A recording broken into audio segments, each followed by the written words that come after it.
And we had some older teens who talked about, as an elementary school kid, I identify particularly multiple minority kids. So kids who were Filipino and Black, for example. As an elementary school kid, I identified as Filipino, and then I identified as Black, and now I identified as FilAsian. And all of these identities make sense to me. But then sometimes I'll go into a space, I'll say that I'm actually, back what I used to identify as. And this was kind of a singular and a continuous type of a space.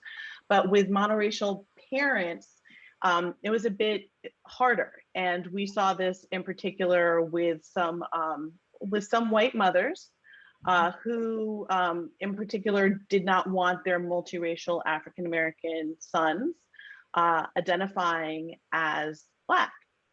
And we spent a lot of time kind of grappling with what we were trying not to simply read as anti-Blackness, but to understand as a desire for protection of their child that was ultimately futile, right?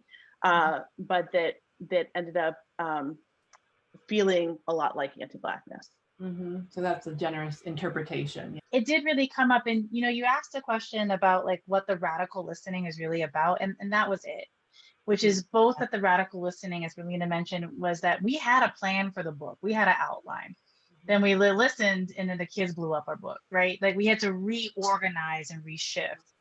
That was also the kind of piece too, that what we're encouraging here is the radical listening of our children and to multiracial children, which is that many times the children were voicing things that were distant with what the parents wanted, including their identity. And that a radical listening means slowing down, listening deeply to what is being said, paying attention to the power, and staying uncomfortable. And so in this context of the frame's kind of generous interpretation, it's in part because those were folks that, for whatever reasons, weren't able to lean into the discomfort. The discomfort meant that their children had a proximity to Blackness, were identified and saw themselves as Black, and they were also therefore subject to oppression and racism.